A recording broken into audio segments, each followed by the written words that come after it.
پہلے تو یہ ہے کہ ہم آپ کے بارے میں سنتے تھے کہ آغا صاحب کو وہابیوں نے خرید لیا ہے، پھر کسی نے کہا آل سعود نے خرید لیا. ابھی مارکیٹ میں دو لوگ یہ کہہ رہے بھائی ان کو اسرائیل اور امریکہ نے بھی خرید لیا. تو میں نے دی ہے شریعت کو جو ہے رد کرنے کا.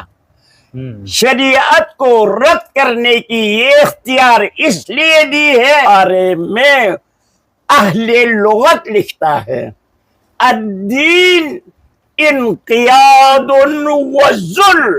ایک طرف طاقت ہے، اس کے سامنے نہ معاشرتی طور پر انفرادی طور پر آپ اس کو نفاذ کر سکتے ہیں اتنا کریں.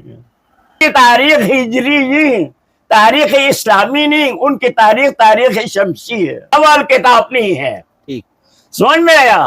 انسان جب مر جائے، تین عالم ہے. ایک عالم دنیا ہے،